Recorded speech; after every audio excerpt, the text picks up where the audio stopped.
Le premier rayon de soleil perce à travers le mince rideau de la chambre 37 de la Villa Serena, alors que je glisse ma main ridée sous l'oreiller, vérifiant que mon journal est toujours là. Mes doigts frottent le cuir usé de la couverture. Une petite victoire dans cet endroit où même le choix du petit déjeuner est considéré comme un privilège. Chaque page de ce journal contient non seulement mes secrets, mais aussi mon salut. L'infirmière Louisa entre sans frapper, comme c'est toujours le cas ici. Son regard est empreint de cette compassion superficielle qui m'irrite tant, celle qui ne fait pas la différence entre une septuagénaire lucide et une personne qui ne reconnaît pas son propre visage dans le miroir. « Madame Sophia, je vous ai apporté votre médicament pour la tension artérielle et j'ai pensé que vous deviez savoir. Votre neveu Carlos a appelé le coordinateur. La démolition du jardin commence demain. Je suis désolée. Elle s'attend à une réaction dramatique, peut-être des larmes, peut-être une crise. Je ne lui donne pas ce plaisir. Je me contente de hocher la tête et d'avaler le comprimé en buvant une gorgée d'eau. Ce qu'elle ne sait pas, ce que personne ne sait, c'est que chaque brique de cette prison de luxe pour personnes âgées indésirables a été planifiée sur mon tableau il y a des années. Lorsque la porte se referme, je me permets un bref sourire. Je me souviens de la nuit pluvieuse, il y a 3 ans, où Augusto et moi avons enterré des documents cruciaux dans une boîte étanche sous le chêne centenaire du jardin. C'est comme planter des graines qui ne germeront peut-être jamais, dit-il, sentant déjà la mort approcher. Ou comme planter des mines sur un futur champ de bataille, ai-je répondu, le surprenant par mon sang-froid. Aujourd'hui, alors que je trace du doigt les veines bleues de mon poignet, je sais que le temps de la récolte approche. Ils pensaient planter ma tombe, sans se rendre compte que je semais leur ruine. Les gens sous-estiment toujours les jardiniers âgés. Ils ne se rendent pas compte que nous travaillons en cycle long, avec une patience infinie, et que nous connaissons à la fois les nutriments et les poisons de chaque plante que nous cultivons. Mon histoire avec les jardins a commencé bien avant que je ne rencontre Augusto. Je suis née parmi les orchidées et les broméliacées. Mon père, botaniste renommé dans les années 1930, m'a élevée comme il élevait ses plantes, avec une attention méticuleuse aux détails et des attentes impossibles en matière de perfection. C'est dans ce premier jardin que j'ai appris le langage silencieux des feuilles et des racines. C'est également là que j'ai compris le concept de trahison, lorsque mon frère aîné Eduardo a tenté de convaincre notre père de me déclarer incapable d'hériter du patrimoine familial. Une femme ne peut pas poursuivre l'héritage scientifique de la famille, a-t-il soutenu, sans se rendre compte que je l'écoutais derrière la porte du bureau. Elle n'a même pas fait de études. Ce qu'Eduardo n'a jamais compris, c'est que pendant qu'il fréquentait les universités, j'absorbais le savoir directement à la source, en cataloguant chaque espèce, en observant chaque interaction. À la mort de notre père, son testament a surpris tout le monde, sauf moi. Il m'a laissé le petit jardin expérimental et ses carnets de recherche, et non à Eduardo et à son éducation formelle. L'expression d'Eduardo ce jour-là a planté la première graine de ce qui allait devenir notre éloignement permanent. « Tu vas tout gâcher », a-t-il grogné. « Et quand tu le feras, ne viens pas me demander de l'aide. » Augusto est entré dans ma vie 10 ans plus tard, alors que j'avais déjà transformé le petit jardin expérimental en un centre de recherche respecté, bien qu'informel. Architecte paysagiste passionné de botanique, il est venu me consulter sur l'adaptation des espèces exotiques à notre climat. « Vos méthodes sont révolutionnaires », m'a-t-il dit en examinant mes serres artisanales. « Pourquoi n'avez-vous jamais rien publié officiellement ?»« Parce que le monde académique n'accueille pas les autodidactes », répondis-je simplement. Je préfère faire le travail plutôt que de me battre pour qu'il soit reconnu. Notre mariage, 6 mois plus tard, a été aussi naturel que la pollinisation. Ensemble, nous avons acheté la propriété qui allait devenir notre vie et notre œuvre, le manoir de Mendonça, avec ses 3 hectares de terrain à l'abandon. Pendant 50 ans, nous avons transformé chaque centimètre de cet espace. Chaque arbre, chaque parterre de fleurs, chaque serre contenait des morceaux de notre âme. Eduardo est mort jeune d'une crise cardiaque, me laissant ses enfants Carlos et Renata. Nous avons accueilli ces enfants dans notre maison pendant les vacances scolaires, essayant de compenser l'absence de leur père. Carlos avait les yeux calculateurs de son père, mais aussi son intelligence vive. Renata avait hérité de sa beauté et de son charme superficiel. « Ils font maintenant partie de notre jardin », dit Augusto, toujours optimiste. « Ah, certaines plantes ne s'adaptent pas au nouveau sol », ai-je répondu, me rendant compte très tôt de leur manque d'intérêt pour les connaissances que nous leur offrions. Il ne s'intéressait qu'aux fruits, jamais au travail de la culture. Les années ont passé. Carlos est devenu un cadre financier prospère. Renata, une mondaine mariée à un politicien en pleine ascension. Leurs visites sont devenues de plus en plus rares, coïncidant généralement avec des besoins financiers ou des crises personnelles qui nécessitaient la discrétion de notre maison isolée. Lorsque Augusto est tombé malade il y a 3 ans, les neveux sont réapparus avec une fréquence surprenante. Au début, j'avoue que J était reconnaissante de leur compagnie. La maladie en phase terminale d'Augusto transformait nos journées en un douloureux compte à rebours, et toute distraction était la bienvenue. C'est au cours de l'une de ces visites que j'ai perçu le premier signe. Je me suis réveillée au milieu de la nuit et je suis descendue chercher de l'eau pour Augusto. La lumière du bureau était allumée, une lueur dorée sous la porte. Je m'approchais doucement. Des années de marche dans le jardin m'avaient appris à bouger sans faire grincer le parquet. Carlos était penché sur le bureau, photographiant des documents avec son téléphone portable. Il ne s'agissait pas de n'importe quel document, mais des brevets botaniques qu'Augusto et moi avions déposés au fil des décennies. Une propriété intellectuelle qui valait bien plus que le manoir et le terrain réunis. Je ne l'ai pas confronté. Toute une vie passée à lutter contre les parasites du jardin m'a appris qu'il est préférable de connaître l'étendue de l'infestation avant d'agir. Je suis retournée dans la chambre où Augusto dormait, sa respiration devenant de plus en plus faible, et j'ai pris ma décision. Le lendemain, j'ai invité Carlos à se promener dans le jardin, ce qu'il évitait habituellement. Ce chêne a presque 200 ans, ai-je commenté en m'arrêtant devant l'arbre majestueux. Savais-tu que les plantes à longue durée de vie comme celui-ci développent des systèmes de défense qui deviennent de plus en plus efficaces avec le temps? Plus elles sont vieilles, plus elles peuvent être toxiques pour leurs prédateurs. Fascinant, ma tante, répond-il en consultant distraitement les messages de son téléphone portable. Oui, fascinant, ai-je acquiescé, sachant que sous nos pieds, à quelques centimètres de ces uniques bottes italiennes, étaient enterrés les documents qui garantiraient ma survie lorsque les prédateurs attaqueraient enfin. Au cours des semaines suivantes, j'ai vu Renata fouiller dans notre chambre à coucher alors qu'elle était censée chercher un livre à la bibliothèque. J'ai vu des appels téléphoniques s'interrompre brusquement lorsque j'entrais dans une pièce. Des petites trahisons qui s'accumulaient comme des feuilles mortes en automne. Augusto se rendait compte de tout, même lorsqu'il était alité. Son esprit est resté vif, alors que son corps se desséchait. « Ils sont comme Edward », a-t-il murmuré un soir. « Ils voient la valeur, mais ne comprennent pas le travail. Ils essaieront de tout prendre quand tu seras parti », ai-je répondu, en tenant sa main plus légèrement chaque jour. « Alors, nous devrions planter quelque chose après moi », a-t-il souri, avec cette détermination sereine que j'ai toujours admirée. Dans les dernières semaines de sa vie, alors que les médecins avaient déjà baissé les bras, Augusto et moi avons élaboré notre plan final. Entre les doses de morphine et les moments de lucidité, nous avons planté les graines de la protection du jardin, de ma protection, de la protection de notre travail. « Ne fais pas confiance au docteur Mendes », a-t-il marmonné le dernier jour, me surprenant en mentionnant le médecin que nous connaissions à peine. J'ai vu comment il regarde la propriété quand il vient ici. J'ai vu comment Renata le regarde. Quand Augusto a fermé les yeux pour la dernière fois, je me suis accordé un seul jour de vrai deuil. Puis, j'ai séché mes larmes et j'ai commencé à préparer le terrain pour la bataille que je savais devoir venir. Les mois qui ont suivi la mort d'Augusto se sont écoulés dans un flou de solitude, entrecoupé de visites de plus en plus fréquentes et intrusives de ses neveux. Je restais vigilant, surveillant chaque mouvement, chaque insinuation. Carlos a commencé à faire venir des experts immobiliers qui se promenaient nonchalamment dans le jardin, mesurant visuellement le terrain.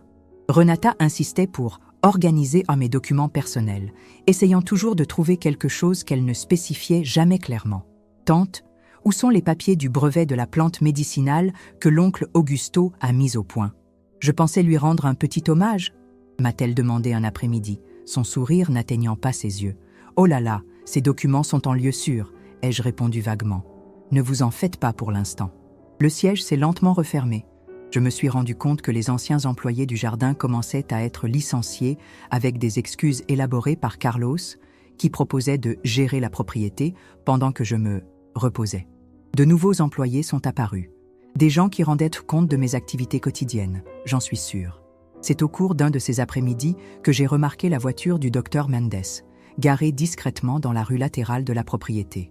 2 heures plus tard, j'ai vu Renata quitter la maison par la porte arrière, remettant son rouge à lèvres en se dépêchant. Les pièces du puzzle commençaient à se mettre en place. Le médecin qui était occupé d'Augusto dans ces derniers jours était maintenant impliqué dans quelque chose de beaucoup plus personnel avec ma nièce. Ce soir-là, j'ai pris une décision. Si je voulais survivre à ce qui allait arriver, j'aurais besoin d'alliés. J'ai utilisé le téléphone du jardin, loin des oreilles de la maison, pour appeler Laura Campos, une ancienne collaboratrice du service du patrimoine. Laura, c'est Sofia Mendonça. Tu te souviens de ce projet de patrimoine dont nous avons discuté il y a des années? Je pense qu'il est temps de le ressusciter. 2 semaines plus tard, autour d'un thé, Carlos montre enfin ses lettres. « Tante Sofia », commence-t-il en choisissant soigneusement ses mots, « Renata et moi sommes inquiets pour votre santé. Tu as l'air confus ces derniers temps.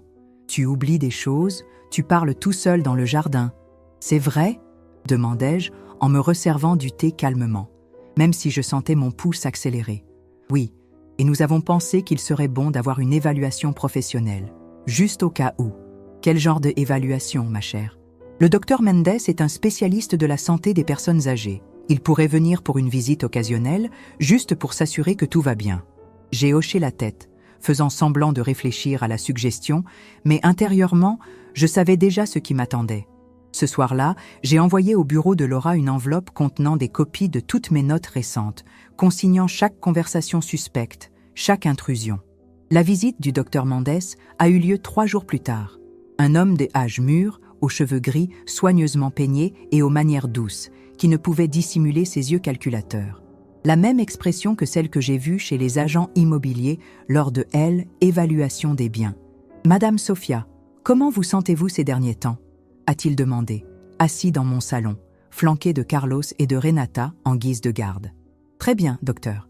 Le jardin me permet de garder l'esprit et le corps actifs. Vous êtes-vous senti confus, désorienté ? Vos neveux ont mentionné quelques épisodes. De quels épisodes s'agit-il ? Silence gêné. Carlos intervient. « Tu ne te souviens pas, ma tante ?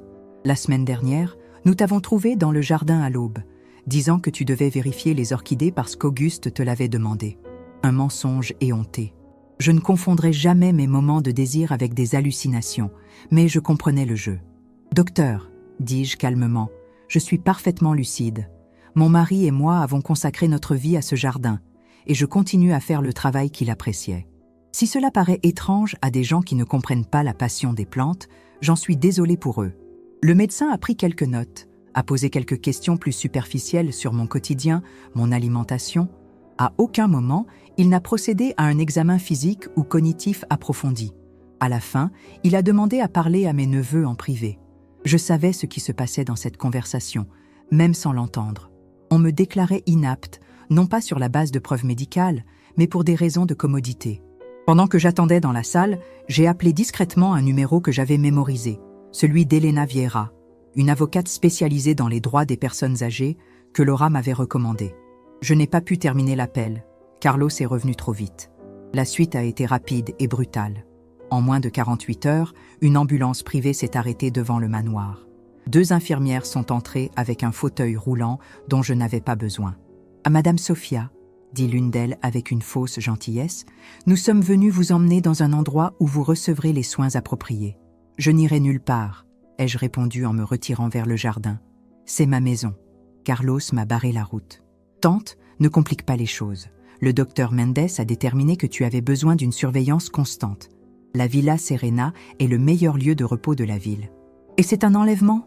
dis-je, la voix plus ferme que je ne l'aurais jamais imaginé dans cette situation. « Il s'agit de soins médicaux, » a corrigé Renata, son visage se transformant en un masque d'inquiétude, tandis qu'elle saisissait mon bras assez fort pour y laisser des marques. « Tu es désorienté et tu pourrais te blesser en vivant seul. » Alors qu'il me traînait jusque à la porte d'entrée, je voyais du coin de l'œil le docteur Mendes qui surveillait tout depuis sa voiture garée au loin. Nos regards se sont croisés brièvement et j'ai vu en lui non pas la compassion d'un médecin, mais la satisfaction d'un homme qui conclut une affaire. Mon arrivée à la Villa Serena a été une humiliation soigneusement orchestrée. Présentée comme une femme âgée souffrant d'un déclin cognitif sévère, j'ai été traitée comme si je ne pouvais plus comprendre de simples mots. Mes affaires ont été fouillées, mes médicaments confisqués, mon téléphone portable confisqué pour éviter toute confusion. La chambre qui m'a été attribuée était spacieuse et joliment décorée. Une prison dorée donnant sur un jardin aseptisé. Je me suis assise sur le lit, les mains tremblantes, non pas de fragilité, mais d'une rage contenue qui m'empêchait de pleurer. C'est au cours de cette première nuit à la Villa Serena que j'ai rencontré Elisa, ma colocataire. Ancienne professeure d'histoire à l'université, elle avait été hospitalisée par ses enfants lorsqu'elle avait refusé de vendre son appartement dans le centre pour financer l'entreprise ratée de son aîné. « Bienvenue au centre des désagréments familiaux », dit-elle lorsque nous nous retrouvons seuls. « Vous avez ce regard. Vous n'arrivez toujours pas à croire que vous êtes ici. »« Je ne resterai pas longtemps », ai-je répondu. Elle a ri, d'un rire sec et sans humour. C'est ce que nous disons tous les premiers jours. Ensuite, la plupart d'entre nous s'en accommodent. Je ne suis pas la majorité. Elisa m'a étudié avec des yeux perspicaces qui démentaient son apparente fragilité. « Non, vous ne semblez pas l'être. Quelle est votre histoire ?» Je lui ai parlé du jardin, des brevets, des neveux et du médecin corrompu. Pendant que je parlais, d'autres résidents s'approchaient discrètement. Eduardo, un ancien juge mis à la retraite d'office après avoir été en désaccord avec des politiciens puissants. Maria, une veuve dont le beau-fils a simulé des symptômes de démence pour prendre le contrôle de sa pension. Antonio, un ancien comptable dont le seul crime a été de découvrir des malversations dans l'entreprise de son fils. « Nous sommes nombreux », dit Eduardo, sa voix portant encore l'autorité de l'époque où il portait la robe. Tous avec des histoires similaires et tous impuissants, a ajouté Maria. Peut-être individuellement, ai-je répondu, sentant une idée se former. Et si nous mettions nos connaissances en commun? Ce soir-là, alors que le personnel pensait que nous jouions aux cartes dans la salle commune, nous avons formé notre alliance improvisée. Eduardo connaissait les lacunes juridiques permettant de contester les hospitalisations involontaires. Maria avait un fils qui lui rendait encore visite et pouvait servir de messager. Antonio savait comment cacher des notes à la surveillance constante de l'asile. « Nous avons besoin d'un contact extérieur », a déclaré Elisa. « Quelqu'un qui puisse agir pour nous. »« J'ai quelqu'un », ai-je répondu en pensant à Laura. « Mais il faut trouver un moyen de la contacter sans qu'il le sache. » C'est Martha, la jeune réceptionniste qui étudiait le droit le soir, qui nous a permis de communiquer avec le monde extérieur. Je l'ai approchée pendant son service de nuit, quand il y avait moins de surveillance. « Pourquoi devrais-je vous aider ?» me demande-t-elle, méfiante mais curieuse. « Parce qu'un jour, tu seras vieille, ai-je répondu simplement. Et je veux que tu vives dans un monde où cela ne signifie pas que tu perdes tes droits. » D'abord réticente, Martha a accepté de donner une lettre à Laura. Ce premier message, écrit dans notre code botanique, contenait des informations cruciales sur ma situation et l'emplacement exact des documents enterrés dans le jardin. Pendant ce temps, à la Villa Serena, j'ai adopté la stratégie suggérée par mes nouveaux alliés, le conformisme apparent. Je participais aux activités, prenais mes médicaments, que je cachais discrètement sous ma langue, félicitais les infirmières. Peu à peu, la surveillance dont je fais l'objet diminue. C'est un mardi ordinaire, lors du petit déjeuner institutionnel de Villa Serena, que j'ai vu le premier signe que mes graines avaient germé. Le journal local, disponible dans l'espace commun, affichait une petite note dans la section « Ville ». Le promoteur se heurte à des obstacles pour un nouveau projet de luxe dans un quartier historique. Le département du patrimoine remet en question la valeur botanique du terrain. Le café amer n'a jamais semblé aussi doux qu'à ce moment-là. J'ai gardé le journal pour l'apporter à notre réunion du soir dans la salle de jeu. « Ça commence », annonçai-je à mes compagnons de conspiration en leur montrant le journal. Laura a réussi à lancer le processus de protection. Antonio a ajusté ses lunettes, examinant la nouvelle. Ce n'est qu'un premier obstacle.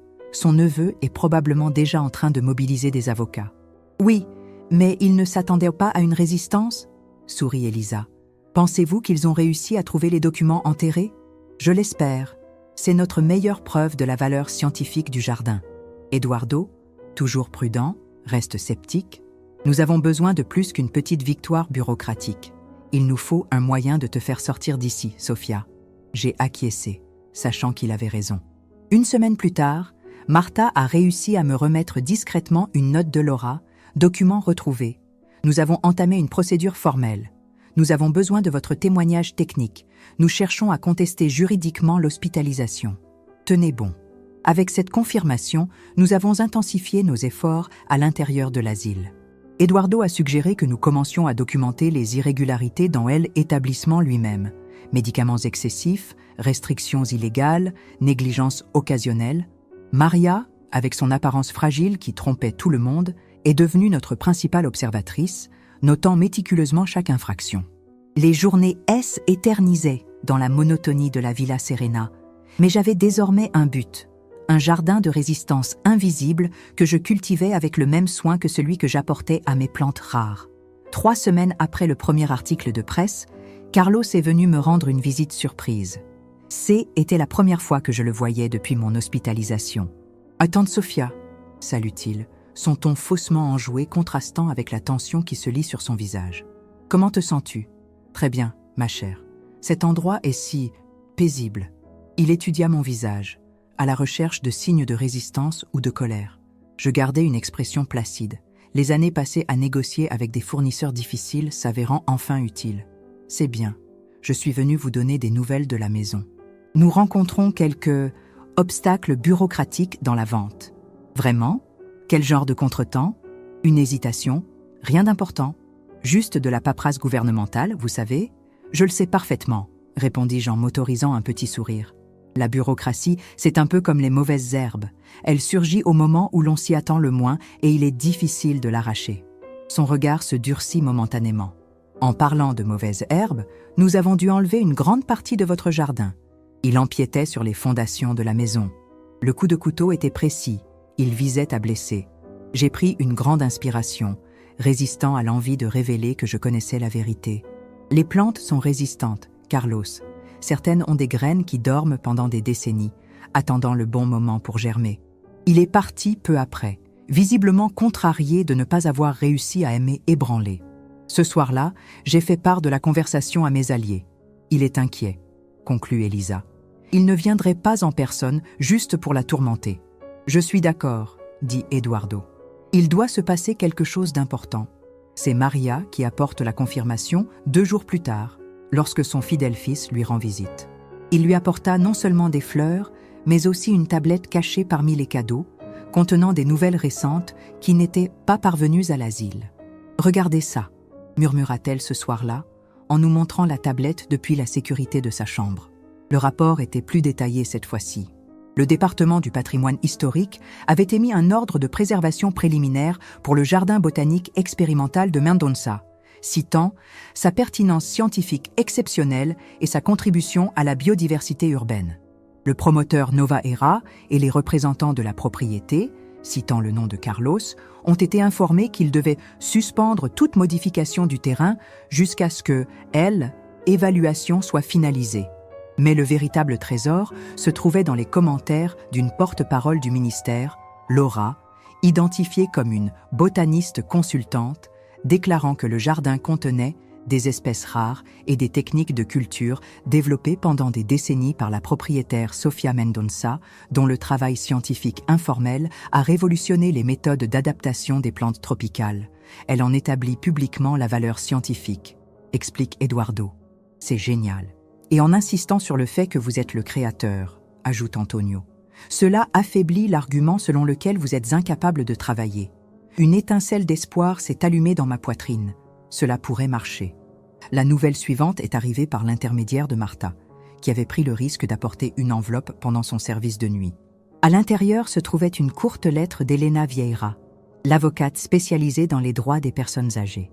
Nous contestons votre hospitalisation pour cause de évaluation médicale insuffisante et de conflit d'intérêts. L'audience préliminaire est prévue pour le mois prochain. Conservez les traces de toutes les interactions avec le personnel et la famille. H.V. Cette nuit-là, je me suis autorisée à pleurer pour la première fois depuis mon arrivée à la Villa Serena. Non pas des larmes de désespoir, mais de justification. Le plan qu'Augusto et moi avions semé dans les derniers jours de sa vie commençait à porter ses fruits. Je vais raconter les parties 4 et 5 de l'histoire, le jardinier des ruines, en continuant la narration à la première personne de la protagoniste Sofia. Le retour au manoir de Mendonça a été une expérience surréaliste. Après des mois d'enfermement à la Villa Serena, les grands espaces de la maison me semblaient à la fois familiers et étranges. Le jardin, que j'avais craint de voir dévasté, avait été partiellement protégé par l'ordonnance de préservation, même si certains parterres montraient des signes évidents de négligence et que certains arbres plus jeunes avaient été enlevés avant l'intervention juridique. José, l'ancien jardinier que Carlos avait licencié, m'attendait à la porte, son visage ridé éclairé par un sourire sincère. « Le jardin a tenu bon, Madame Sofia », dit-il en me prenant affectueusement les mains. « Comme vous l'avez toujours dit, les plantes fortes survivent même aux pires tempêtes. Durant ces premiers jours à la maison, j'ai été occupée à reprendre contact avec chaque coin du jardin, à évaluer les dégâts, à planifier les restaurations. Elena s'est assurée que je disposais d'une protection juridique contre toute nouvelle tentative de Carlos ou de Renata de s'approcher sans ma permission. Laura et son équipe chargée du patrimoine ont commencé à dresser un inventaire formel de chaque espèce, documentant méticuleusement la valeur scientifique de la propriété. C'est au cours de ce catalogage que nous avons découvert l'étendue de ce qui avait failli être perdu. L'une des serres contenait des orchidées hybrides qu'Augusto et moi-même avions développées et dont les caractéristiques de résistance aux parasites n'existaient nulle part ailleurs.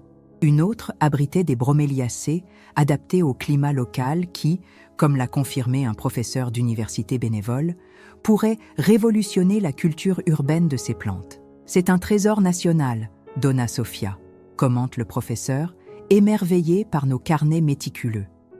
Des décennies de connaissances qui ont failli être détruites par l'ignorance.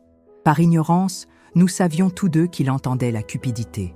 Une semaine après mon retour, Laura m'a apporté des nouvelles inquiétantes. Le promoteur Novaera avait intenté une action en justice contre Carlos et Renata, alléguant une fraude dans la négociation de la propriété. Ils sont furieux, explique Laura. Apparemment, ils ont avancé une somme importante en promettant que la propriété serait libre pour la démolition et la construction.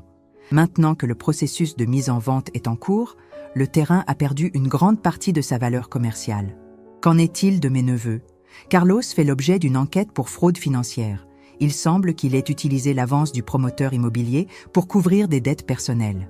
Renata est plus discrète, mais j'ai entendu dire que son mariage était en crise depuis que le scandale a été rendu public. Je n'ai ressenti aucune satisfaction à cette nouvelle, juste une sorte de tristesse résignée. La vengeance qui fleurissait n'avait pas été plantée par mes mains, mais par les leurs, des graines de cupidité et de trahison qui produisent inévitablement des fruits amers. 2 semaines plus tard, j'ai reçu une visite inattendue. Martha, la jeune réceptionniste de la Villa Serena qui était devenue mon alliée, est venue m'apporter des nouvelles des autres résidents. Après son affaire, Eduardo a obtenu une révision juridique de sa situation. Il rentrera chez lui la semaine prochaine, dit-elle avec enthousiasme. Votre histoire a incité de nombreux proches à s'interroger sur des hospitalisations suspectes. Qu'en est-il d'Elisa ? Et Elisa ? Maria ? Antonio ?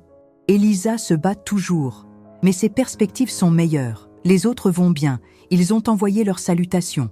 Le docteur Mendes a été renvoyé et l'asile fait l'objet d'une enquête. Pendant que nous parlions, j'ai remarqué une voiture familiale, garée à l'entrée de la propriété. Renata en est sortie, seule, l'air plus petit et moins confiant que je ne l'avais jamais vu. « Je suis avec toi », a assuré Martha, lorsque j'ai indiqué que je voulais voir ma nièce. Renata est entrée dans le salon d'un pas hésitant, ses yeux balayant la pièce comme pour y déceler des changements.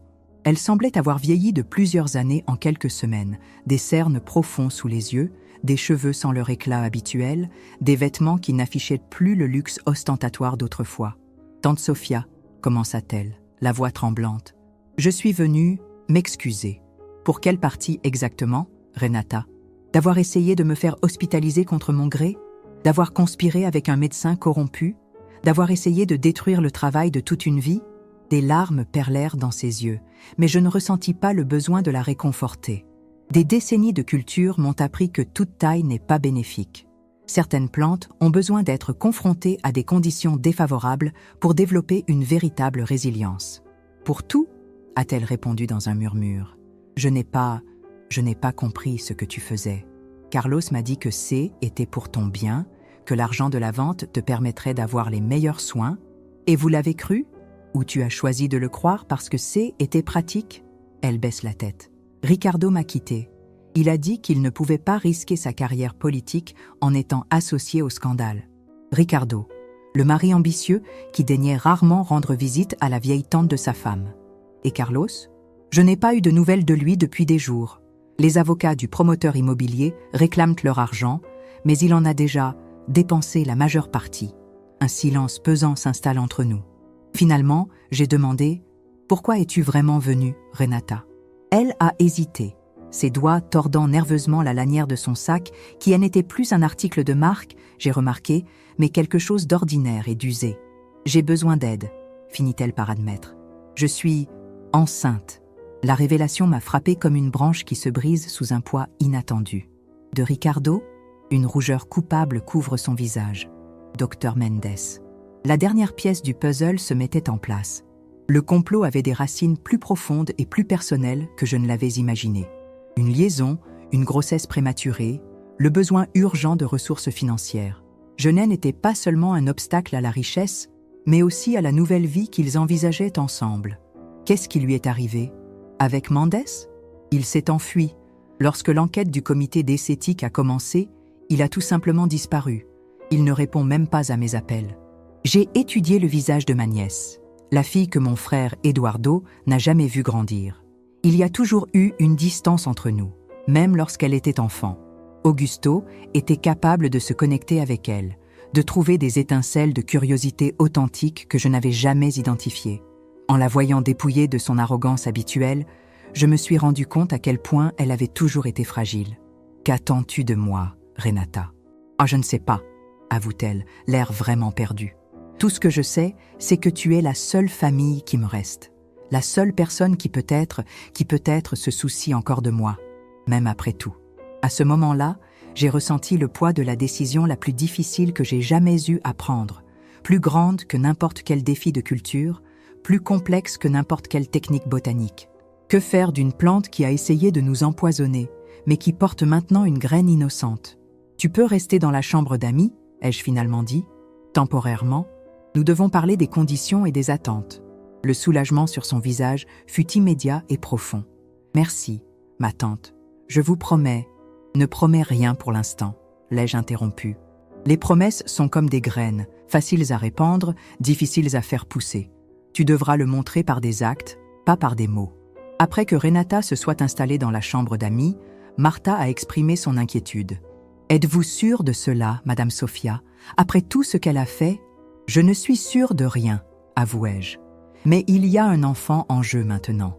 Et peut-être que c'est l'occasion de briser le cycle du ressentiment qui empoisonne notre famille depuis des générations. » Carlos est réapparu une semaine plus tard, pas au manoir, mais aux informations. Une brève note indique qu'il a été temporairement placé en détention pour suspicion de fraude financière. Le promoteur immobilier Nova Era avait présenté des preuves qu'il avait détourné l'avance vers des comptes personnels à l'étranger. Laura, qui supervisait encore le processus de mise en vente du jardin, a fourni des informations plus détaillées. « Il a de sérieux problèmes ?» explique-t-elle. « Il semble qu'il ne s'agisse pas seulement de l'argent du promoteur immobilier. Des soupçons pèsent sur des projets antérieurs impliquant des investisseurs étrangers. Toujours trop ambitieux, ai-je commenté, me souvenant du garçon qui visitait le manoir pendant les vacances, comptant toujours l'argent qu'il recevait en cadeau, comparant toujours ses possessions avec celles de ses cousins. Il y a encore une chose, poursuit Laura, hésitante. Au cours de l'enquête, ils ont trouvé des documents sur ton frère, le père de Carlos et Renata. Eduardo? Quel genre de documents? Des lettres. Il semble qu'il ait correspondu avec Augusto dans les dernières années de sa vie. Carlos a conservé ces lettres. Laura me tend une enveloppe contenant des copies. J'ai tout de suite reconnu elle, écriture de mon mari. Mais les réponses de mon frère étaient écrites d'une main dont je me souvenais à peine. J'ai attendu d'être seule dans mon bureau pour lire la correspondance. Les premières lettres étaient formelles, distantes. Mon frère demandait des conseils d'investissement à Augusto, qui lui répondait avec sa générosité habituelle. Peu à peu, le ton a changé, devenant plus personnel et plus confessionnel. Dans la dernière lettre, datée de 3 mois seulement avant sa mort, Eduardo écrit « Augusto, tu as été pour moi un frère plus que je ne l'ai jamais mérité. La vérité que je n'ai jamais pu avouer à Sofia, c'est que mon hostilité est toujours venue de la plus pure jalousie. Elle a obtenu de notre père la reconnaissance que j'avais toujours désespérément recherchée. Lorsque vous avez commencé à travailler ensemble, transformant le petit jardin expérimental en quelque chose de vraiment important, l'envie m'a rongée pendant des années. Aujourd'hui, face à ma propre mortalité, je regrette profondément le temps perdu. Mes enfants ont grandi en écoutant mon ressentiment mal dissimulé, en l'absorbant sans en comprendre l'origine. Je crains d'avoir empoisonné leur esprit contre Sophia sans m'en rendre compte. S'il vous plaît, prenez soin d'eux quand je ne serai plus là. Surtout Carlos. Il a hérité de ce qu'il y a de pire en moi, l'ambition qui n'a jamais connu de limites éthiques. Renata a peut-être le salut. J'ai toujours vu en elle des étincelles de la même sensibilité que Sophia pour les êtres vivants. Dis à ma sœur que, malgré tout, je l'ai toujours admirée plus que je ne pourrais jamais l'exprimer. Les larmes ont fini par couler, non pas à cause de la récente trahison de Carlos et Renata, mais à cause de la vieille blessure familiale qui n'avait jamais pu être guérie correctement. Eduardo était mort sans que nous nous soyons jamais réconciliés, sans que je connaisse les sentiments qu'il nourrissait. Et Augusto, mon Augusto, avait gardé ses lettres secrètes, attendant sans doute le bon moment pour les partager avec moi, un moment qui n'est jamais venu. J'ai rangé les lettres dans le tiroir de mon bureau, sentant le poids de générations de ressentiments et de secrets de famille. En regardant par la fenêtre le jardin qui, contre toute attente, avait survécu aux tentatives de destruction, j'ai pris une décision. Ce serait la dernière génération de Mendonças à porter ses racines empoisonnées. Le lendemain matin, j'ai invité Renata à prendre le thé dans le jardin d'hiver, un espace semi-couvert qu'Augusto avait conçu spécialement pour les jours de pluie fine. Les gouttes tombaient doucement sur le toit en verre, tandis que le parfum des camélias embaumait l'air. « J'ai trouvé des lettres », dit-il sans préambule, observant attentivement la réaction de la jeune femme. « Une correspondance entre ton père et Auguste. » Ses yeux écarquillent légèrement, mais son visage reste impassible. Quel genre de lettres? Le genre qui explique beaucoup de choses. Ton père avait de profonds ressentiments à mon égard, qu'il a apparemment transférés sur toi et Carlos. Papa n'a jamais parlé de toi, admit-elle en baissant les yeux sur sa tasse de thé, sauf pour dire que tu avais volé l'attention de grand-père qui aurait dû être la sienne. Et tu l'as cru? J était une enfant.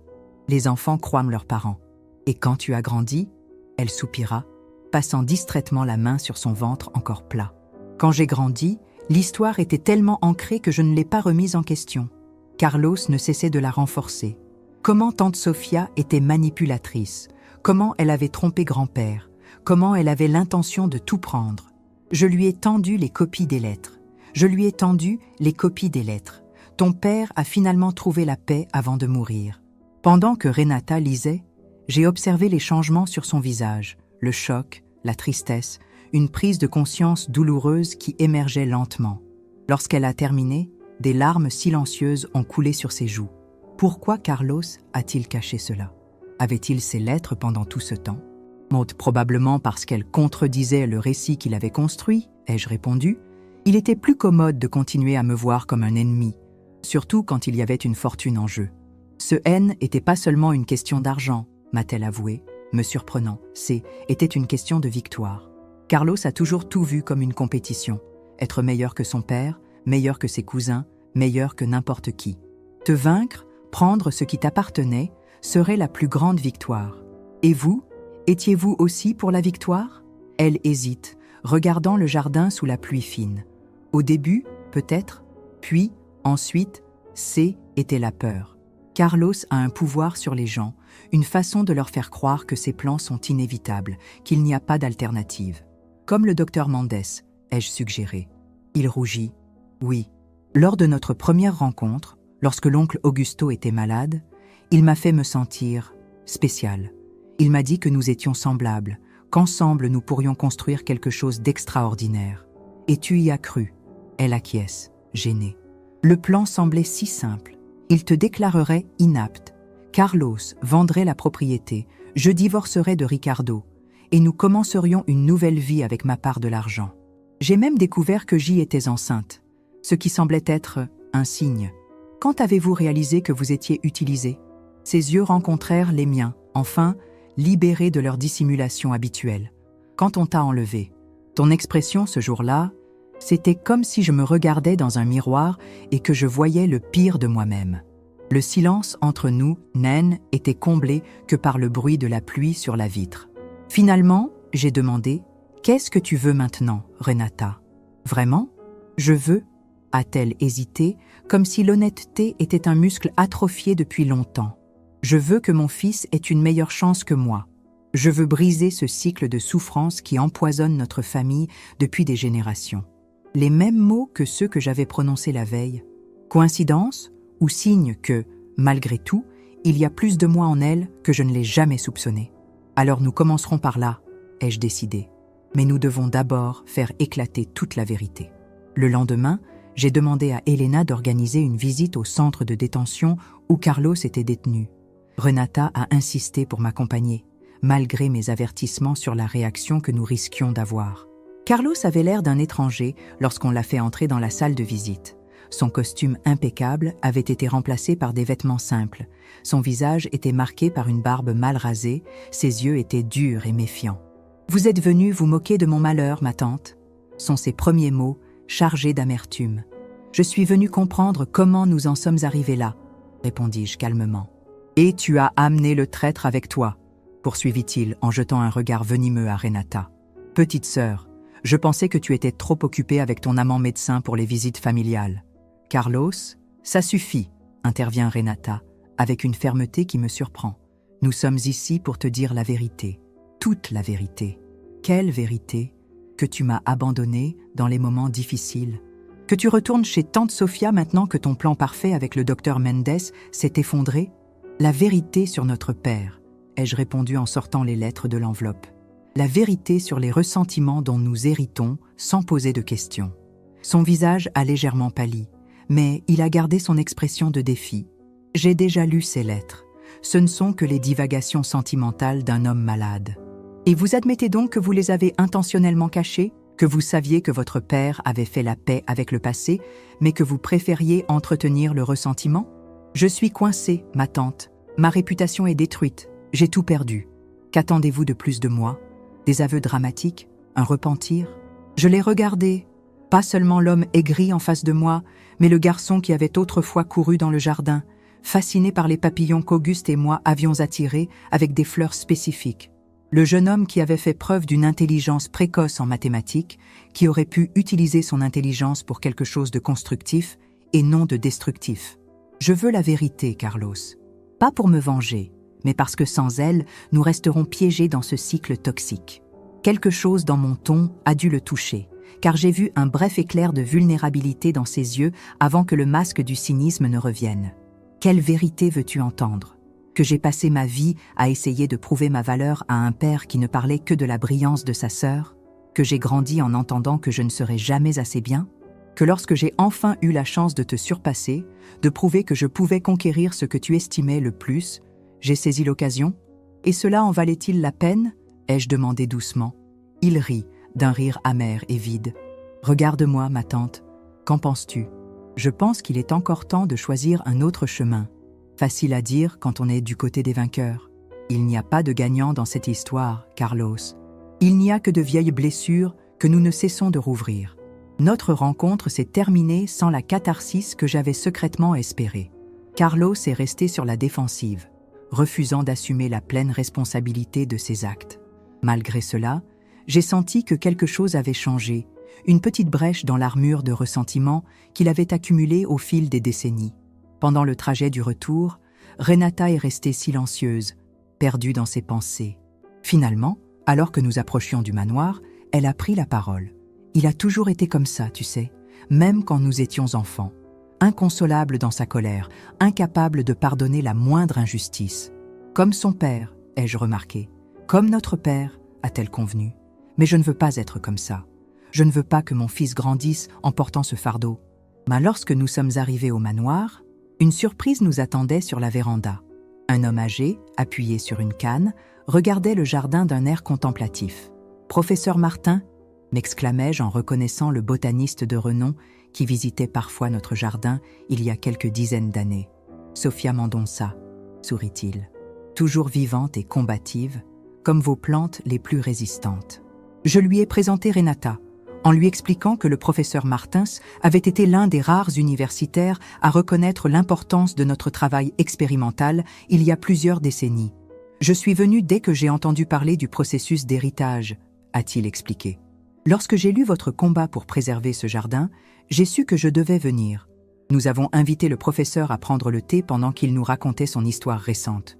Retraité de l'université depuis 10 ans, il continue à encadrer quelques étudiants particulièrement doués et entretient un petit jardin expérimental inspiré de notre méthode. Mais ce n'est pas seulement l'automne qui m'a amené ici, poursuit-il, après avoir poliment refusé une deuxième tasse. Récemment, l'un de mes étudiants a entrepris des recherches sur les propriétés médicinales d'une variante rare de broméliacée. Et je me suis souvenu qu'il y a près de 20 ans, Augusto et vous aviez mis au point un hybride aux caractéristiques très spécifiques. Le professeur faisait référence à un projet qu'Augusto et moi avons abandonné par manque de ressources pour des tests formels. Une variante de bromélia dont l'extrait a démontré de puissantes propriétés anti-inflammatoires lors de nos tests à domicile. J'ai demandé en quoi cela était pertinent aujourd'hui. Parce que la maladie de Hagler est en train de devenir une épidémie silencieuse, a-t-il répondu gravement. Il s'agit d'une maladie auto-immune qui provoque une inflammation progressive du système nerveux. Les traitements conventionnels ont des effets secondaires dévastateurs. Renata, qui était restée silencieuse, se montre soudain intéressée. Mon ex-mari a un cousin atteint de cette maladie. C'est terrible. Il était un athlète et maintenant il peut à peine marcher.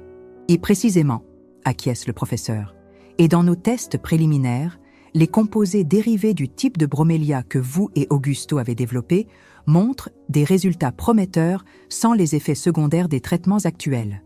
Pendant que le professeur expliquait les détails techniques, une révélation me frappa avec la force d'un coup de tonnerre. L'Acer 3, que Carlos avait tenté de démolir avant l'ordre de conservation, contenait notre collection de broméliacées expérimentales, dont l'hybride mentionné par le professeur. Les plantes sont toujours là, dis-je en interrompant son explication. Elles sont peut-être endommagées, mais le matériel génétique devrait être préservé. Je vous les montrerai après le thé. Le visage du professeur S est clair.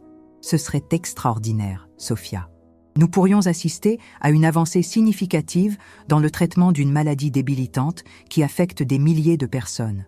Renata nous accompagne dans la 3e serre, observant avec un intérêt renouvelé les plantes qu'elle considérait auparavant comme un simple caprice d'une tante excentrique. Alors que le professeur examinait avec enthousiasme nos broméliacées, expliquant chaque détail de ses recherches, j'ai vu quelque chose changer dans ses yeux, une prise de conscience de la valeur réelle de ce que nous avions construit. Pendant tout ce temps, a-t-elle murmuré en touchant délicatement l'une des feuilles, nous pensions que ce N était que des plantes. Ce ne sont jamais que des plantes, ai-je répondu. Ce sont des possibilités, des solutions à des problèmes que nous ne connaissons même pas encore. Je vais raconter les parties 6 et 7 de l'histoire, le jardinier des ruines, en conservant la narration à la première personne de Sophia. L'hiver a apporté de profonds changements au manoir de Mendonça. Le financement de la recherche étant assuré et le jardin officiellement protégé, le domaine a été transformé en un centre scientifique improvisé mais dynamique. 2 laboratoires temporaires ont été installés dans des ailes précédemment inoccupées de la maison et de jeunes chercheurs se sont déplacés entre les serres et les équipements avec un enthousiasme palpable. Carlos a été libéré de sa détention provisoire après avoir payé une caution importante et accepté des mesures restrictives. À ma grande surprise, il a demandé l'autorisation de visiter régulièrement le jardin. « Je veux comprendre », a-t-il expliqué le premier jour, visiblement mal à l'aise sous les regards curieux des chercheurs qui connaissaient son histoire. « Je veux comprendre ce que vous avez construit ici, ce que j'ai failli détruire. » J'ai chargé José de lui montrer le fonctionnement de base du jardin. Non pas par confiance, mais parce que José avait la patience d'enseigner et la fermeté de ne tolérer aucun comportement suspect. Renata, qui en était à son 2e trimestre de grossesse, avait pris une place étonnante dans l'administration du centre de recherche. Son talent d'organisatrice et son sens des relations humaines se sont révélés inestimables au fur et à mesure que le projet prenait de l'ampleur. « Elle est naturelle », commente le professeur Martin en la regardant coordonner efficacement la visite des investisseurs. « Elle me rappelle toi au même âge, pratique et concentrée. » La comparaison m'a surpris, mais j'ai reconnu sa véracité. Sous les couches de ressentiment et de manipulation qui avaient défini notre relation pendant si longtemps, je commençais à entrevoir des traits familiers. La détermination des Mendonça, leur souci du détail, leur capacité à visualiser des systèmes complexes.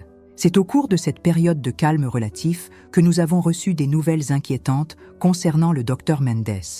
Après des négociations préliminaires qui laissaient à supposer qu'il était prêt à coopérer avec notre proposition, il a soudainement rompu la communication.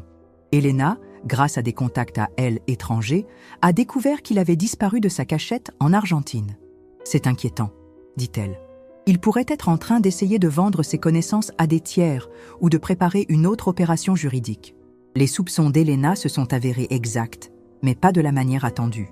Une semaine plus tard, Carlos est revenu de l'une de ses visites supervisées dans le jardin avec des symptômes alarmants, forte fièvre, tremblements, taches rouges sur les mains qui se sont rapidement étendues à tout le corps. Le médecin local a diagnostiqué une réaction allergique grave et a recommandé une hospitalisation immédiate. Au cours des jours suivants, son état s'est aggravé, déroutant les spécialistes appelés à le consulter. « Je n'ai jamais rien vu de tel », a admis le spécialiste des maladies infectieuses. Les symptômes suggèrent une exposition à un irritant, mais ils ne correspondent à aucun schéma connu. C'est Renata qui a fait le lien crucial. Il travaillait dans la serre 4 ce jour-là, n'est-ce pas?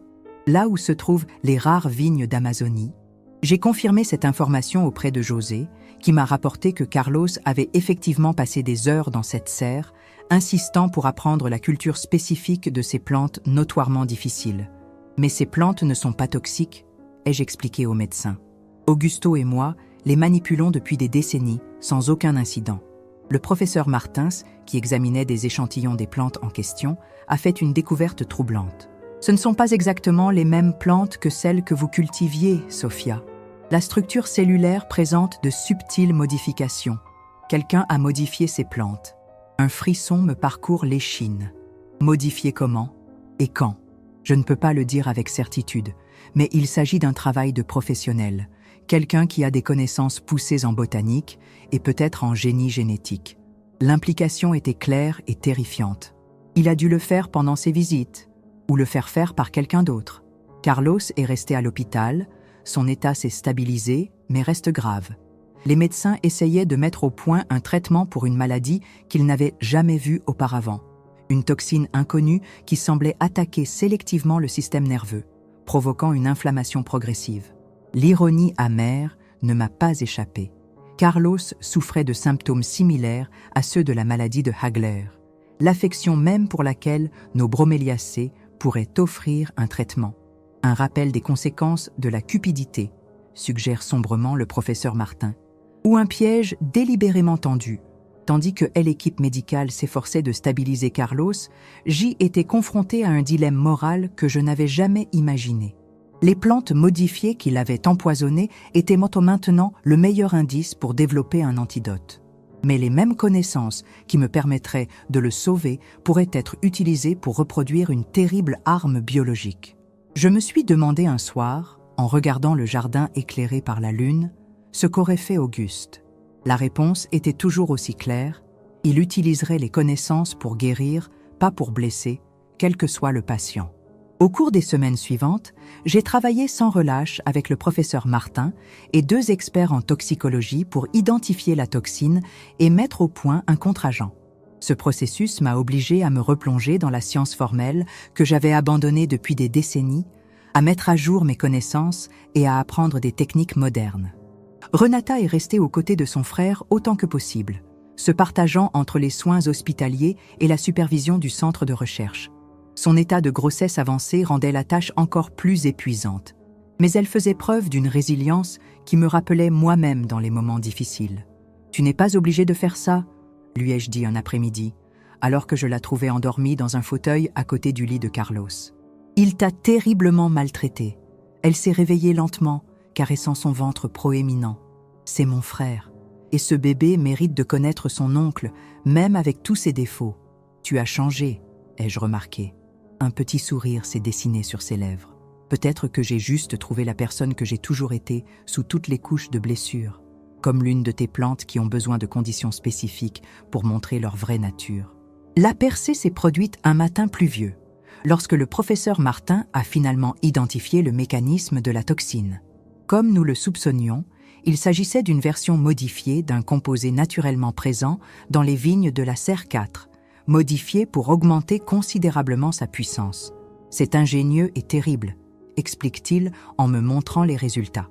La toxine se lie à des récepteurs spécifiques du système nerveux, provoquant une inflammation progressive. Mais cette spécificité est aussi sa faiblesse. Grâce à cette découverte cruciale, nous avons pu mettre au point un protocole de traitement expérimental. Comble de l'ironie, l'antidote contenait des composés provenant des broméliacées médicinales qui avaient été à l'origine de la tragédie. Lorsque j'ai présenté la proposition de traitement à l'équipe médicale, je me suis heurté à une résistance compréhensible. Cela n'a fait l'objet d'aucun essai clinique formel, a fait valoir le médecin responsable. Je comprends l'urgence, mais il y a des protocoles à suivre. Docteur, ai-je répondu calmement, nous avons affaire à une toxine créée artificiellement, sans traitement établi. Et l'état du patient empire de jour en jour. C'est Carlos qui a pris la décision finale. Dans un rare moment de lucidité entre des crises de plus en plus fréquentes, il écoute nos explications et acquiesce. Tante Sophia sait ce qu'elle fait, dit-il d'une voix faible mais déterminée. J'ai confiance en son traitement. Des mots que je ne m'attendais pas à entendre de sa bouche, surtout après tout ce que nous avions vécu. Le traitement a commencé immédiatement, sous la supervision constante de l'équipe médicale et de notre équipe scientifique. Les premiers jours ont été éprouvants. Pas d'amélioration visible, juste des effets secondaires prévisibles. Mais le 4e jour, les marqueurs d'inflammation ont commencé à diminuer légèrement. Le 7e jour, Carlos a pu s'asseoir dans son lit, sans aide. Le 10e jour, les tremblements qui étaient devenus constants ont commencé à diminuer en fréquence et en intensité. Ça marche, confirme le neurologue en examinant les derniers tests. Lentement mais sûrement. Les médecins nous ont prévenus que la convalescence serait longue, peut-être avec des séquelles permanentes. Mais Carlos allait survivre, un résultat qui semblait impossible 2 semaines auparavant. Pendant sa convalescence, nous avons reçu la nouvelle que nous redoutions. Le docteur Mendes avait refait surface, cette fois en Asie, essayant à nouveau de breveter des composés dérivés de nos plantes. Plus inquiétant encore, il avait apparemment établi des contacts avec une société pharmaceutique à la réputation douteuse, connue pour ses pratiques agressives et son éthique douteuse. Il faut agir vite, prévient Elena. Il est clair qu'il n'a pas abandonné. Notre réponse a été décisive. En combinant les ressources juridiques d'Elena, l'autorité scientifique du professeur Martin et le financement de nos partenaires de recherche légitimes, nous avons lancé une offensive coordonnée. Nous avons rapidement publié des articles préliminaires documentant nos découvertes, établissant ainsi une priorité scientifique sans équivoque. Nous avons déposé des brevets défensifs pour garantir que les traitements restent accessibles. Nous avons alerté les autorités internationales sur les agissements du docteur Mendes, y compris les preuves de sa responsabilité probable dans l'empoisonnement de Carlos. Au milieu de cette bataille, Renata a commencé à accoucher prématurément, le stress des semaines précédentes ayant fini par se faire sentir.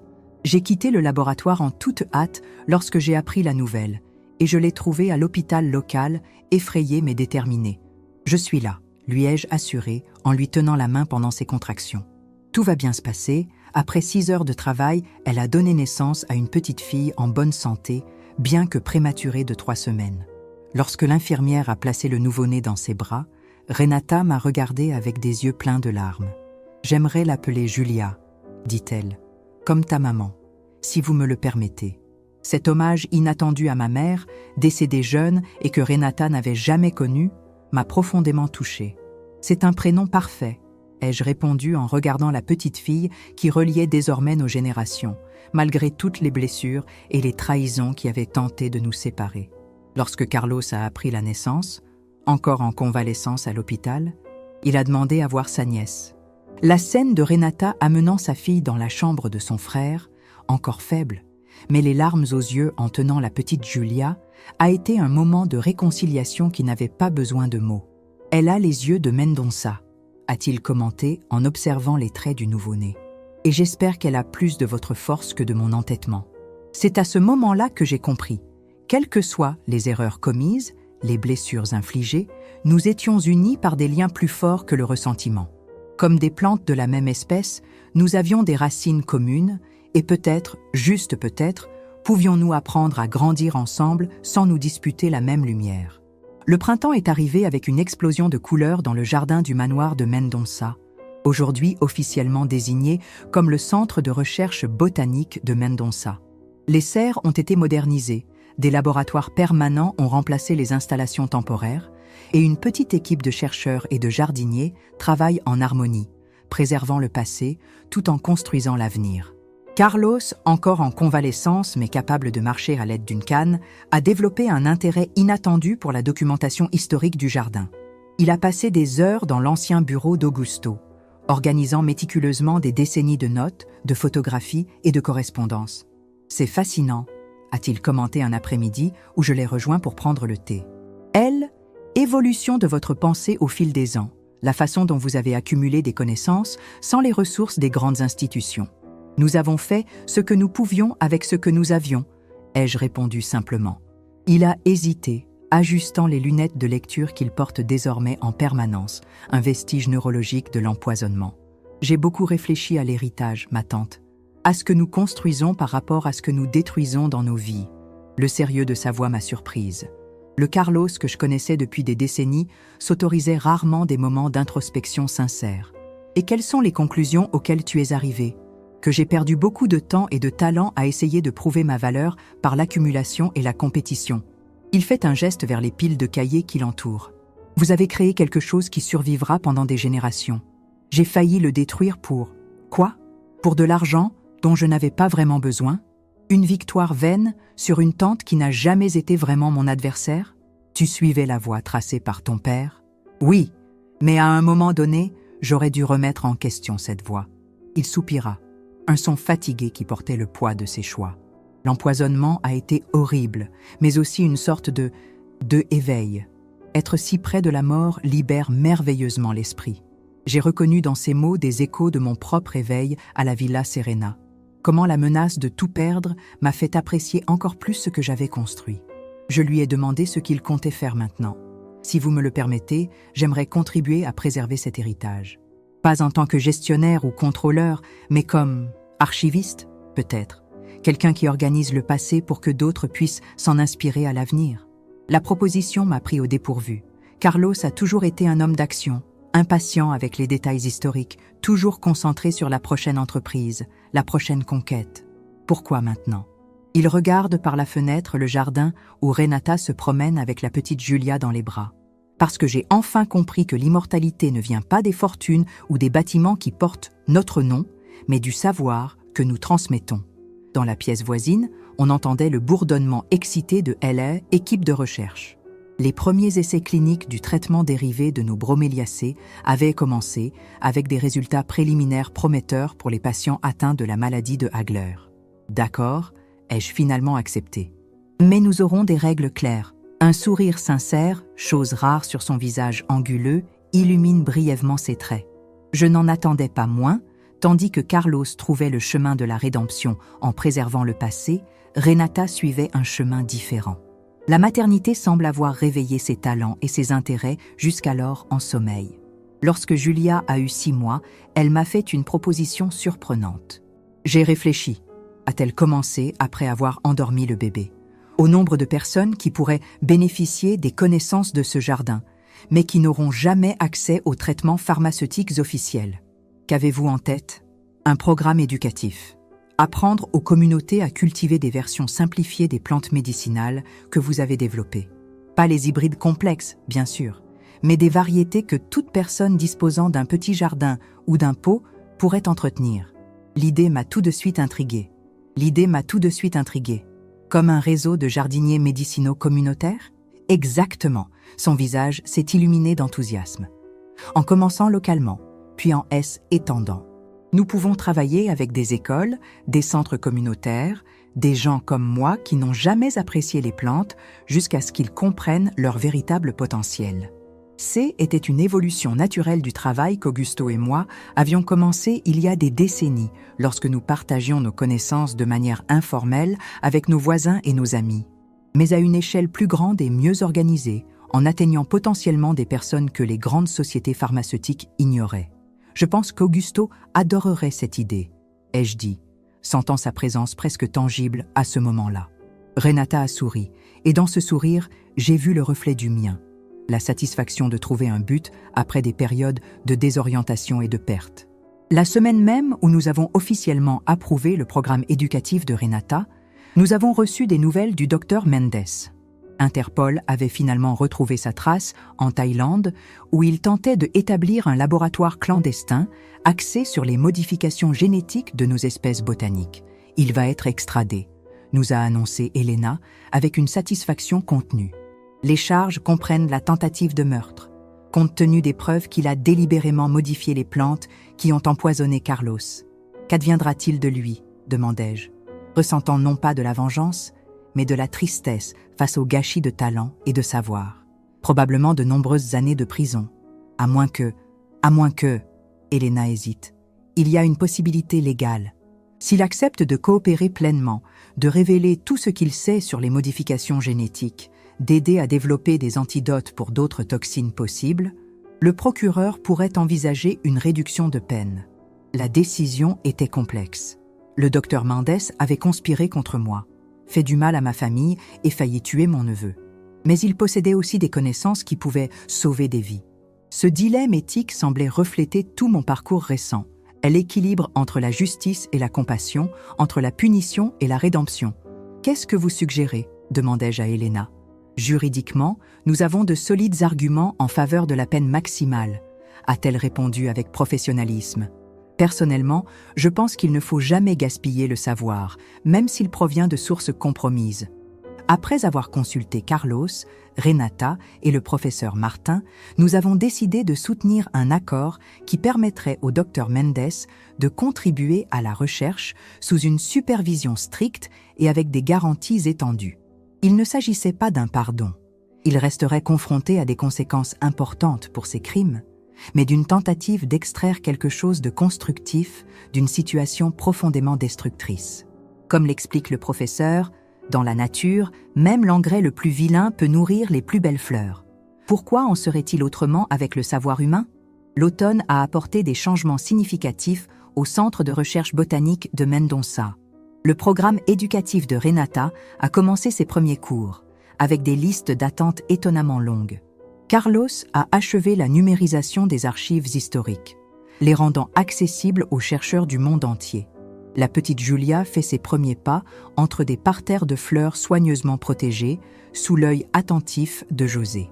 Par une après-midi particulièrement dorée, alors que les feuilles commençaient à changer de couleur et que l'air avait cette qualité particulière qui annonce le changement de saison, j'ai invité toute l'équipe à une célébration dans le jardin. Chercheurs, jardiniers, étudiants, ma famille reconstituée, tous se sont retrouvés parmi les plantes qui, d'une certaine manière, nous avaient tous sauvés. « Je voudrais partager quelque chose avec vous », ai-je annoncé, une fois que tout le monde a été installé avec des verres de vin ou de jus de fruits. Quelque chose qu'Augusto a écrit dans son journal ces derniers jours et que je n'ai retrouvé que récemment. J'ai déroulé avec soin la page jaunie, tremblant momentanément devant l'écriture familière de mon mari. Le véritable but d'un jardin n'est jamais la perfection statique, mais la transformation constante. Les plantes poussent, fleurissent, déclinent et renaissent selon des cycles qui reflètent nos propres vies. Lorsque Sophia et moi avons commencé ce travail, nous pensions créer quelque chose pour nous-mêmes. Ce n'est qu'aujourd'hui que je réalise que nous étions en train de créer quelque chose de beaucoup plus grand, un espace où la connaissance pouvait se développer librement, au-delà de nous. Ma plus grande crainte était que ce jardin meure avec nous. Mon plus grand espoir est qu'il continue à évoluer dans des directions que je ne peux même pas imaginer. Car le meilleur jardinier n'est pas celui qui contrôle tous les aspects de son jardin, mais celui qui crée les conditions pour que la vie épanouisse de manière surprenante, longtemps après que ses propres mains ne puissent plus toucher la terre. Lorsque j'ai terminé ma lecture, j'ai vu des larmes dans de nombreux yeux, y compris, étonnamment, dans ceux de Carlos. Renata a serré Julia contre sa poitrine, comme si ces mots étaient un cadeau précieux pour sa fille. Augusto avait raison, ai-je poursuivi, la voix plus ferme. Ce jardin n'a jamais eu pour seul but de préserver le passé, mais de nourrir l'avenir. Chacun d'entre vous fait désormais partie de cette histoire qui se poursuit. Ce soir-là, seule dans ma chambre, j'ai réfléchi à l'extraordinaire parcours de ces dernières années, la trahison qui a failli détruire tout ce que j'aimais, la vengeance qui s'est épanouie non pas de mon fait, mais comme une conséquence naturelle d'actions malveillantes, la rédemption qui a émergé des ruines, non seulement pour moi, mais aussi pour tous ceux qui m'entourent. À l'âge de 70 ans, alors que beaucoup me considéraient comme une vieille femme vulnérable et jetable, j'avais trouvé une force que je ne savais même pas que je possédais. J'avais tenu tête au système qui tentait de me réduire au silence. J'avais retrouvé ma voix et ma raison d'être. Plus important encore, j'avais brisé le cycle du ressentiment qui avait empoisonné des générations de ma famille. Carlos et Renata, les enfants de mon frère dont je suis séparée, s'efforcent désormais de préserver et de développer l'héritage qu'ils ont failli détruire. La petite Julia allait grandir en connaissant non seulement la valeur des plantes, mais aussi celle du pardon. Non pas le pardon naïf qui ignore les blessures, mais le pardon profond qui permet à de nouvelles graines de germer dans un sol auparavant empoisonné. Le jardin a continué, comme il l'avait toujours fait, indifférent aux drames humains qui se déroulèrent dans son feuillage. Les broméliacées fleurissaient à leur propre saison. Les vignes, désormais soigneusement décontaminées, recherchèrent le soleil à leur propre rythme. Les orchidées gardèrent leurs secrets pour ceux qui avaient la patience de les observer. J'ai réalisé avec une clarté soudaine que je n'étais pas seulement devenue une jardinière, mais une cultivatrice de seconde chance pour ma famille, pour les connaissances qui avaient failli être perdues, pour moi-même. Je terminerai l'histoire, Le jardinier des ruines, par la 8e partie et elle, épilogue. 5 années se sont écoulées depuis cette fête d'automne. Le centre de recherche botanique de Mendonça a prospéré au-delà de mes espérances les plus optimistes. Ce qui a commencé comme un effort pour sauver un jardin historique est devenu une institution internationalement reconnue, combinant une recherche de pointe avec des programmes éducatifs accessibles.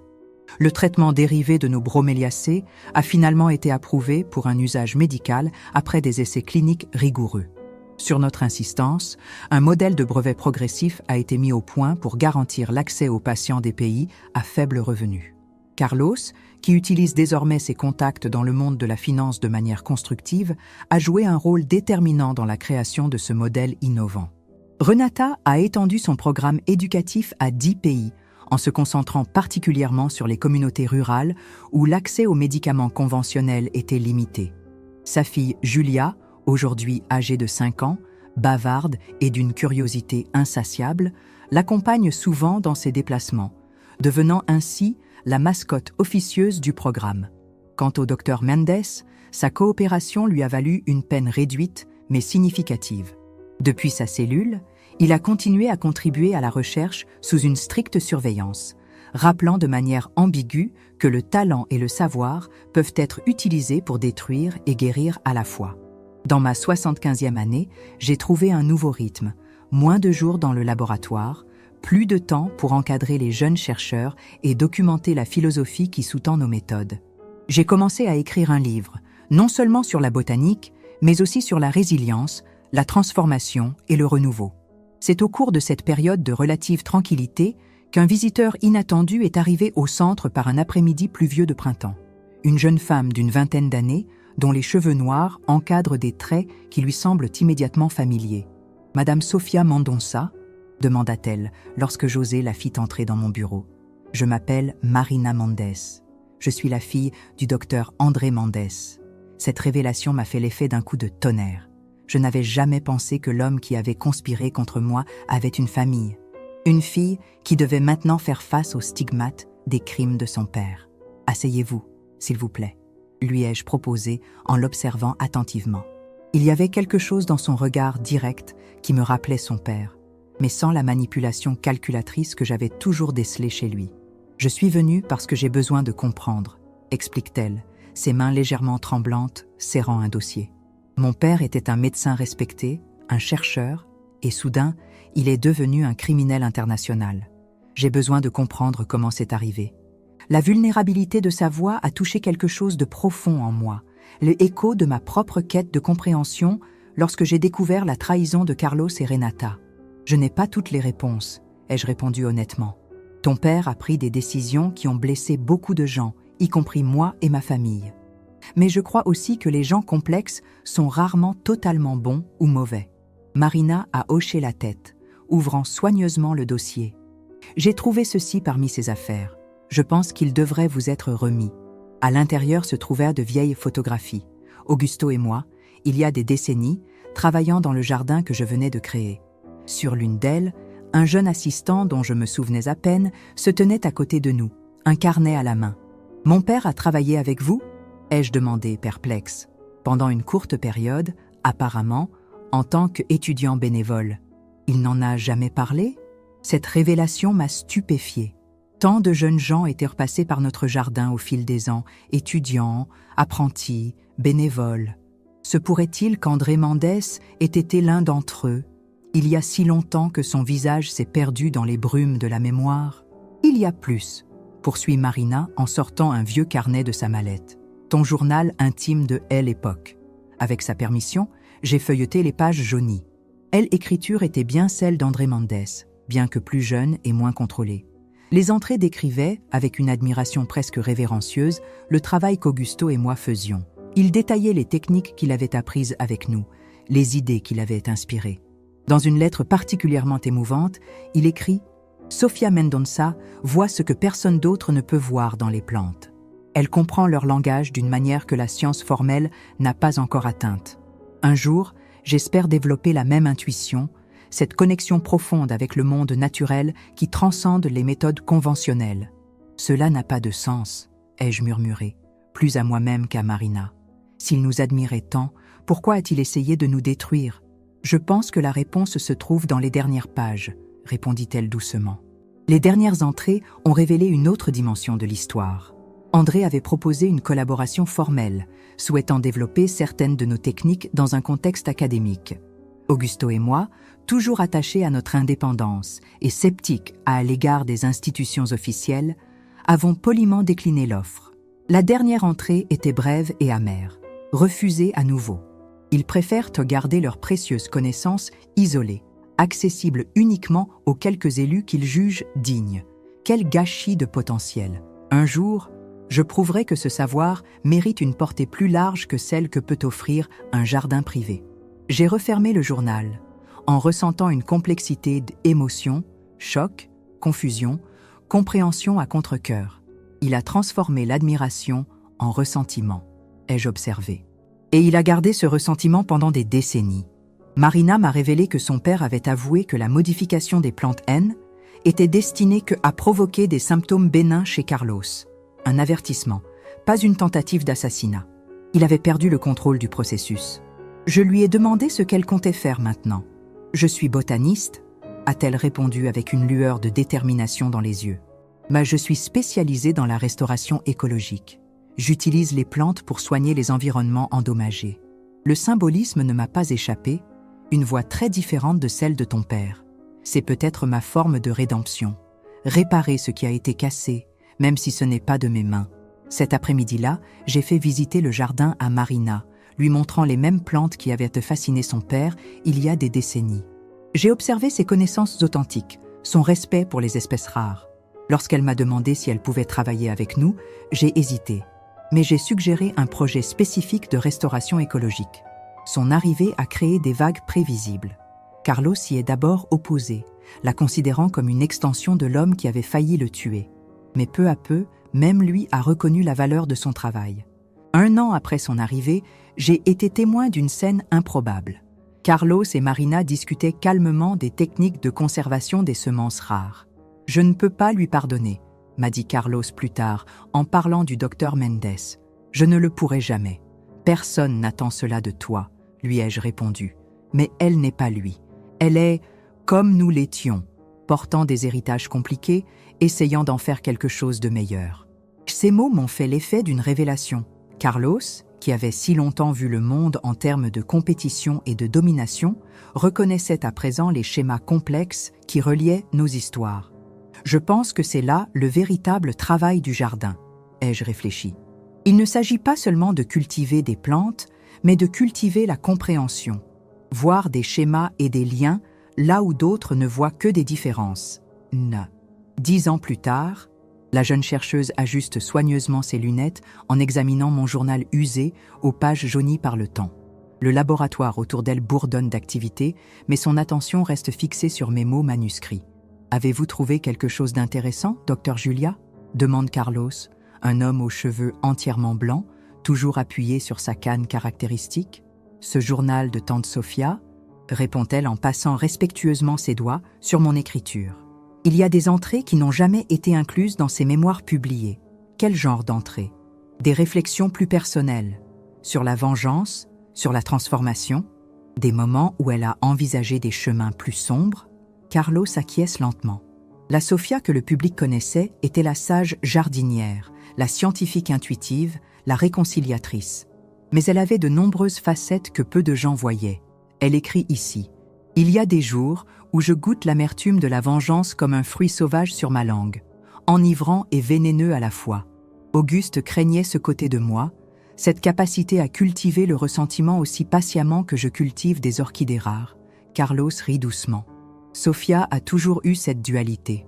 La même personne qui pouvait passer des heures à s'occuper délicatement d'une jeune pousse fragile pouvait aussi se montrer impitoyable lorsque était nécessaire. Devrions-nous inclure ces parties dans la nouvelle édition de ses mémoires? Demande Julia. Les parties plus humaines? Je pense qu'elle aimerait ça, répond finalement Carlos. Sophia n'a jamais eu peur de toute la vérité. À ce moment-là, Marina entre dans le laboratoire, désormais directrice de recherche du centre. « Qu'est-ce que vous complotez tous les deux ?» demanda-t-elle d'un ton badin. « Je décide à quel point le monde est prêt à rencontrer la vraie Sophia, répond Carlos.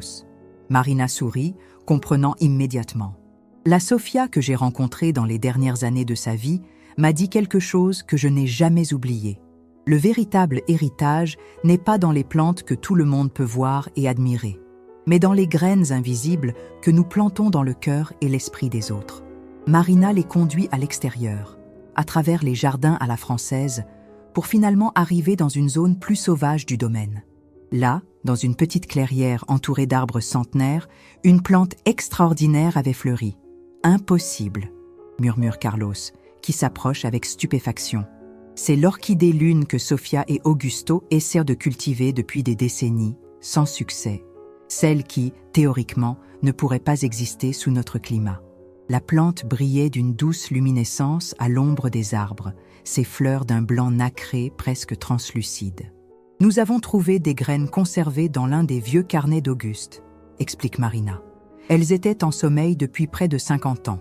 Carlos touche délicatement l'un des pétales luminescents. Elle disait toujours que certaines plantes avaient besoin de plusieurs générations pour révéler leurs secrets. Julia passe du journal qu'elle tient dans ses mains à la fleur impossible qui se trouve devant elle, sentant la continuité tangible entre le passé et le futur. La plante dont ses arrière-grands-parents botanistes avaient seulement rêvé fleurissait maintenant sous ses yeux, alors que tous ceux qui avaient commencé le voyage étaient déjà partis. « C'est comme ça que ça marche, n'est-ce pas ?» réfléchit-elle doucement. « Nous plantons sans savoir exactement ce qui va fleurir, ni quand, ni pour qui. » Comme Sophia l'a écrit dans son dernier article, Carlos acquiesce, récitant de mémoire « Le jardin nous enseigne que rien ne meurt vraiment, il se transforme seulement. Même les ruines nourrissent une nouvelle vie, attendant patiemment les jardiniers qui savent lire leurs histoires cachées dans les racines. »